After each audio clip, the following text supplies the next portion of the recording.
तो गुरुलोक एमसीयू के अंदर हल्क को पूरी तरह से बर्बाद कर रखा है, क्योंकि एमसीयू के पास उसके राइट्स नहीं थे उसको ढंग से यूज करने के लिए। एमसीयू के अंदर उसका इतना अपीयरेंस भी नहीं हुआ है। उसकी एक ही मूवी आई थी द इनक्रेडिबल हल्क, जिसके अंदर हमने ब्रूस बैनर और हल्क के बारे में जाना था, और उसके बाद कभी मार्वल ने हल्क के ऊपर ढंग से बात ही नहीं करी है, और उसको उस मूवी के बाद से पूरा बर्बाद करना स्टार्ट कर दिया था। क्योंकि अगर उसको एमसीयू के अंदर किसी को पावरफुल दिखाना होता था तो वो हल्क को लाता था और उससे पिटवाता था, जिससे उसकी पावर्स के बारे में पता लगता था। जैसे पहली द एवेंजर्स मूवी के अंदर हल्क को पिटवाया थॉर से ताकि थॉर को पावरफुल दिखाया जाए, और उसके बाद इन्फिनिटी वॉर के अंदर थैनोस से पिटवा दिया ताकि थैनोस को पावरफुल दिखाया जाए। तो इस तरह से मार्वल के अंदर हल्क की कोई इज्जत नहीं है, जबकि ऐसा मार्वल को बिल्कुल भी नहीं करना चाहिए था, क्योंकि हल्क के अंदर इतना पोटेंशियल है कि उसको अगर ढंग से दिखाया जाए, उसके कैरेक्टर्स को ढंग से दिखाया जाए, तो वो इतना पोटेंशियल रखता है कि पूरे मार्वल यूनिवर्स को अपने कंधे के ऊपर कैरी करके आगे बढ़ सके। क्योंकि हल्क की फैन फॉलोइंग और उसकी स्टोरी लाइन्स, उसके कैरेक्टर्स काफी ज्यादा इंटरेस्टिंग है, और एक हरे पहाड़ को एक्शन में और कौन नहीं देखना चाहेगा। लेकिन अफसोस मार्वल ऐसा करता नहीं है। अब पहले की तो बात समझ में आती थी कि उसके पास राइट्स नहीं थे इसके, लेकिन अब तो उसके पास राइट्स भी है। वो चाहे तो हल्क को इस्तेमाल कर सकता है, लेकिन वो अब भी हल्क को इस्तेमाल नहीं कर रहा है। लेकिन भले ही मार्वल उसको लाइव एक्शन के अंदर ढंग से इस्तेमाल ना करे, लेकिन उसकी एनिमेटेड सीरीज के अंदर उसने उसको अच्छे से इस्तेमाल कर रखा है। मैं बात कर रहा हूँ यहाँ पे द इनक्रेडिबल हल्क की एनिमेटेड सीरीज के ऊपर, जिसके अंदर हमने हल्क को उसकी पूरी पावर्स के साथ और उसकी अच्छी खासी स्टोरी लाइन्स के अंदर देखा है, जहाँ पे फैंस को उस एनिमेटेड सीरीज का हल्क काफी ज्यादा पसंद आया था। और अगर इन दोनों को कंपेयर किया जाए तो एनिमेटेड सीरीज का हल्क जो है वो लाइव एक्शन के हल्क से काफी ज्यादा गुना अच्छा है। और मैं ये ऐसा हवा में नहीं कह रहा हूँ, मेरे पास ऐसे कुछ रीजंस भी है जो कि आज आपको मैं बताने वाला हूँ कि एनिमेटेड सीरीज का हल्क अपने लाइव एक्शन हल्क से क्यों बेटर है, और क्यों ज्यादातर लोग एनिमेटेड सीरीज के हल्क को पसंद करते हैं। तो अगर आपको भी जानना है तो वीडियो के अंत तक पूरा देखना। तो चलते हैं अपनी वीडियो की तरफ। पहला रीजन ये है कि जो एनिमेटेड शो है उसके अंदर हल्क के ऊपर और उसके कैरेक्टर्स के ऊपर काफी ज्यादा अच्छा फोकस किया गया है, और उसके अंदर उसकी स्टोरी लाइन को भी काफी दिखा दिया गया है। कहने का मतलब ये है कि उस सीरीज के अंदर ब्रूस बैनर और हल्क की स्टोरी लाइन शुरू से दिखाई गई है, जहाँ पे जो ऑडियंस है उससे ज्यादा कनेक्ट कर पाती है, और उसके काफी सारे कैरेक्टर्स को भी उसके अंदर दिखाया गया है, जैसे कि बेटी रोज, थंडरबोल्ट रॉस और उसके बाकी सारे कैरेक्टर्स जो उसके कैरेक्टर डेवलपमेंट के अंदर हेल्प करते हैं। लेकिन एमसीयू के अंदर हल्क को ढंग से नहीं दिखाया गया, तो उसके कैरेक्टर्स को क्या ही दिखाएंगे। लाइव एक्शन की अगर बात करें तो उसके अंदर इनक्रेडिबल हल्क के अंदर हमने खाली हल्क और उसके कैरेक्टर्स को देखा था, और उसके बाद हमने कभी नहीं देखा, यहाँ तक कि बेटी रोज को भी नहीं देखा। लेकिन वहीं पे एनिमेटेड सीरीज के अंदर सारे कैरेक्टर्स का अच्छे से यूज किया गया और उनके ऊपर फोकस किया गया ताकि वो हल्क की स्टोरी लाइन और उनके डेवलपमेंट पे हेल्प करे। और सेकंड रीजन ये है कि एनिमेटेड सीरीज के अंदर वाइडर मार्वल कैरेक्टर्स हैं, मतलब इसके अंदर काफी सारे कैरेक्टर्स हैं जो कि हल्क की स्टोरी लाइन के अंदर मदद करते हैं, जैसे कि घोस्ट राइडर, डॉक्टर डूम और भी काफी सारे यूनिवर्सल और multiversal characters.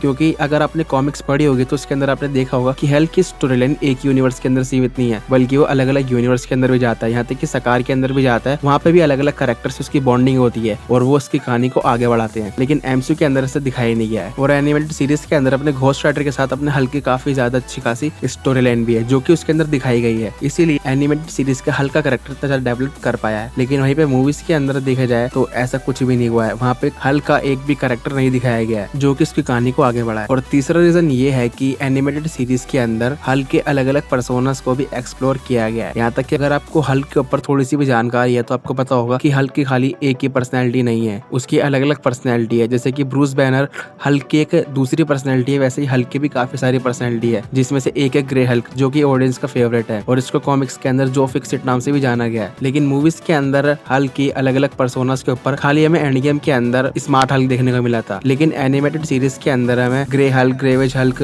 Smart Hulk, professor Hulk, इन सब का पर्सोनास दिखाया गया है, और इसीलिए ये और भी आगे बढ़ पाया है। और चौथे पे आता है हल्क का रिलेशनशिप विद शी हल्क। अब ये तो आप लोग कहोगे कि हमें एमसीयू के अंदर देखने को मिल चुका है शी हल्क सीरीज के अंदर, लेकिन ऐसा नहीं है। उस सीरीज के अंदर हमने हल्क का बॉन्ड शी हल्क के साथ खाली 3 एपिसोड्स के अंदर देखा था, लेकिन अगर उसको अच्छे से सेटअप करना है तो उसके लिए काफी ज्यादा वक्त लगता है, जो कि इस शो ने लिया भी है। इस शो के अंदर शी हल्क और हल्क की बॉन्डिंग के ऊपर अच्छे से फोकस किया गया है, जहाँ पे इन दोनों ही कैरेक्टर डेवलपमेंट के ऊपर भी टाइम दिया जाता है, जिससे इनकी बॉन्डिंग क्या है, इनका काम करने का तरीका कैसा है, इन सब के ऊपर फोकस किया जाता है, और इसीलिए ये शो भी आगे बढ़ पाया था। और पांचवा रीजन ये है कि एमसीयू ने हल्क से रिलेटेड कोई भी कैरेक्टर्स को दिखाया ही नहीं है। मतलब अगर हम बात करें हल्क को स्टोरी लाइन को आगे बढ़ाने के लिए तो उसके लिए काफी सारे कैरेक्टर्स साथ में होते हैं, जैसे कि डॉक्टर सैमसन, बेटी रॉस, सैम विल्सन्स, ये सारे कैरेक्टर्स हल्क की स्टोरी लाइन को आगे बढ़ाते हैं।